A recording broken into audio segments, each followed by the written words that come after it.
Δυναμική παρουσία του εκδοτικού οίκου Business Rise στο 53ο Φεστιβάλ Βιβλίου που γίνεται από 5 έως 21 Σεπτεμβρίου στο πεδίο του Άρεως. Στις 9 του μήνα έγινε η παρουσίαση των βιβλίων της κυρίας Ιωάννας Λαζάρου «Άρωμα μητέρας» και «Αρνούμε» στην κεντρική σκηνή Μανώλης Αναγνωστάκη στο πεδίο του Άρεως.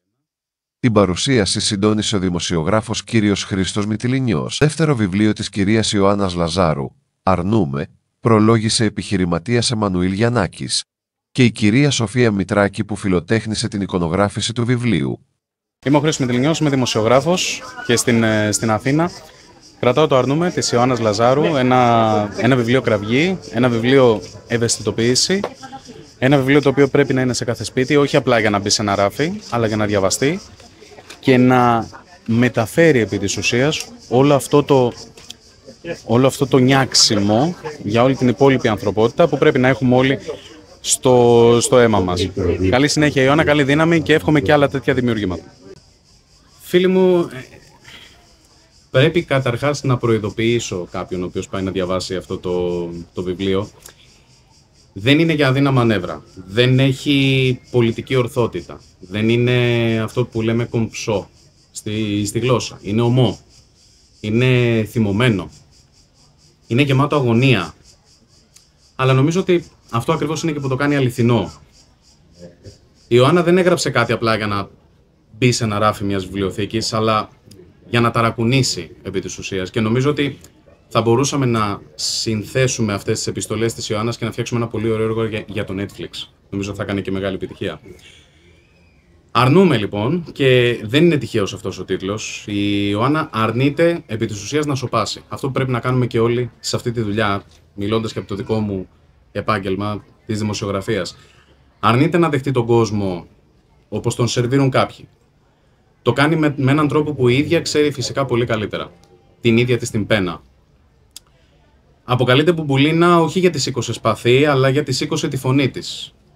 Το 2020, όταν ο κόσμος σταμάτησε, εκείνη επί της ουσίας αρνήθηκε να σωπάσει. Είπε όχι αντίσταση στην επιστήμη, αλλά αντίσταση στη σιωπή. Όχι αντίσταση στους ανθρώπους, αλλά αντίσταση στην αδιαφορία. Όχι αντίσταση στην πατρίδα, αλλά αντίσταση στην απώλεια της πατρίδας και την απώλεια της συνείδησης. Και εδώ ακριβώς, αν θέλετε, είναι και το πρώτο μεγάλο δίδαγμα αυτού του βιβλίου. Ότι η σιωπή είναι επικίνδυνη και ότι όταν οι φωνές σωπαίνουν, τότε η αλήθεια η ίδια στραγγαλίζεται. Σημαντικό μέρος του έργου φυσικά είναι αφιερωμένο στην πανδημία. Η Ιωάννα περιγράφει αυτήν την υποχρεωτικότητα, τον φόβο και τη διάσπαση της κοινωνίας. Δεν διστάζει να καταγγείλει την παγκόσμια ελίτ και τις φαρμακοβιομηχανίες. Μετέτρεψαν, όπως αναφέρει χαρακτηριστικά, πολίτες σε πειραματόζωα. Γίναμε πειραματόζωα σε ένα παγκόσμιο πείραμα, αναγράφει χαρακτηριστικά μέσα.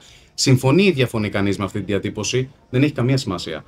Σημασία έχει ότι πίσω από αυτήν ακριβώς τη φράση βρίσκεται η αγωνία ενός ανθρώπου.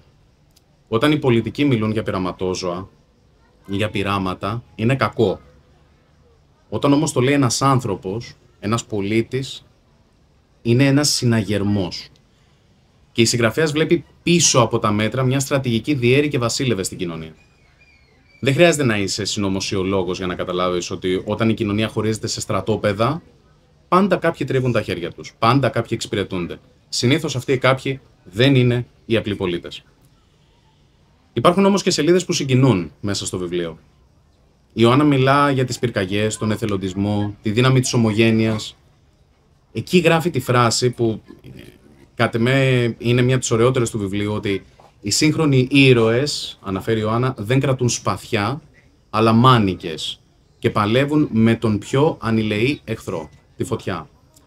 Δεν είναι φυσικά πολιτική θέση, είναι εικόνα που μας ενώνει όλους. Όλοι θυμόμαστε τους ανθρώπους που παλεύουν με τις φωτιές κάθε χρόνο και εκεί το βιβλίο σταματά να καταγγέλει, αλλά αρχίζει να εμπνέει. Σε άλλα κεφάλαια η Ιωάννα μας θυμίζει ότι η ιστορία δεν τελείωσε, μιλά για το Αιγαίο, την Τουρκία, το μεταναστευτικό, η φωνή της γίνεται ρητορική, η Ελλάδα ανήκει στους Έλληνες και όχι στους επιτίδιους, λέει χαρακτηριστικά. Δεν χρειάζεται κανείς να υιοθετήσει ένα ύφος για να καταλάβει ένα μήνυμα. Είναι μια κραυγή υπενθύμησης. Η ελευθερία και η αξιοπρέπεια δεν είναι δεδομένα. Κερδίζονται ξανά και ξανά. Όπως το 1821, όπως σε κάθε εποχή που η Ελλάδα κινδύνευσε.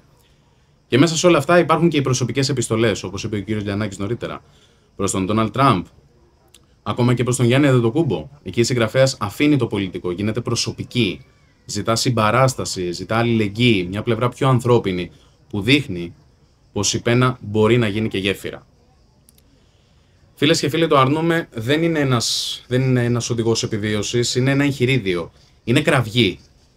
Οι κραυγές, όσο υπερβολικές και αν φαίνονται, έχουν μια πολύ συγκεκριμένη δύναμη. Μας ξυπνούν.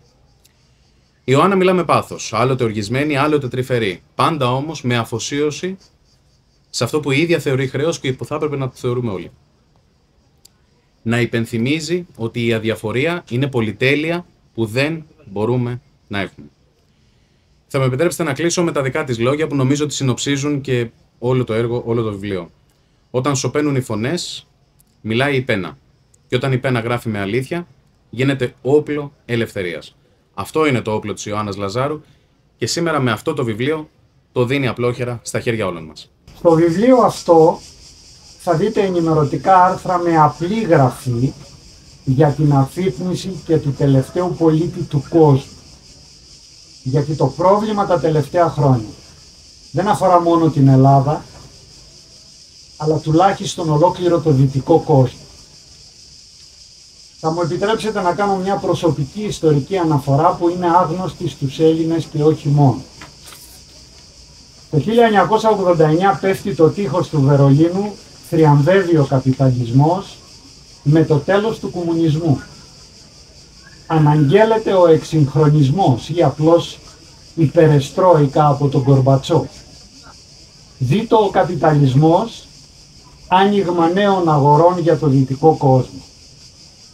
Απελευθέρωση των σκλαβωμένων λαών στις χώρες του Ανατολικού Μπλοκ. Ο καπιταλισμός θα ξεπεράσει την κρίση του και αυτή τη φορά. Όμως εδώ πιο πάνω, κεφαλινιά 45, ένας Έλληνας πολιτικός που δεν ήταν κομμουνιστής, είχε σοβαρές αντιρρήσεις για τις εξελίξεις και δηλώνει σε συνέντευξή του στους δημοσιογράφους ότι πράγματι τα πράγματα στο Ανατολικό Μπλοκ είναι πολύ άσχημα και χρειάζεται οπωσδήποτε εξυγχρονισμός, δηλαδή η περεστρόικα. Όμως αν υλοποιηθούν οι εξαγγελίες του Γκορμπατσόφ, τότε θα υπάρξει οπισθοχώρηση της ιστορίας. Γιατί όλοι οι λαοί του Ανατολικού Μπλοκ σε μια νύχτα θα επιστρέψουν στο Μεσαίωνα. Αρνούμε. Ένα σημαντικό βιβλίο, μια σοβαρή πρόταση αφύπνισης της συνείδησης ενάντια σε ό,τι μας παρασύρει στην υπέρβαση ενός πολιτισμικού κόσμου παθητικότητας, ανοχής, ητοπάθειας. Η κυρία Ιωάννα Λαζάρου, εξαίρετη συγγραφέας και δημοσιογράφος, σε μια εποχή αδιάκοπης φθοράς που τα πάντα ανατρέπονται στην παγκόσμια δύναμη της παραπληροφόρησης, στα διαστροφικά πρότυπα που παγιδεύουν και απογυμνώνουν πνευματικά τον άνθρωπο, επιχειρεί έναν έντιμο αγώνα ενημέρωσης και διαμαρτυρίας. Αξιοποιεί το συγγραφικό της ταλέντο, προσδίδει στο λόγο της δημόσια διάσταση, τολμά να υψώσει φωνή διαμαρτυρίας. Ωραία. Καλησπέρα. Εδώ κρατάω το βιβλίο της κυρίας Ιωάννας Λαζάρου, το βιβλίο που έχει τίτλο «Αρνούμε». Η κυρία Λαζάρου είναι μια πολυδιάστατη προσωπικότητα, η οποία πραγματικά κάνει έναν ιερό αγώνα. Εύχομαι και εγώ στην Ιωάννα τη Λαζάρου καλή επιτυχία και καλή δύναμη στην προσπάθειά της. Φίλοι και φίλες, θα είμαστε και πάλι μαζί με καινούργιες μουσικές περιπλανήσεις από τις 20 Σεπτεμβρίου. Γεια σας και να είστε όλοι καλά.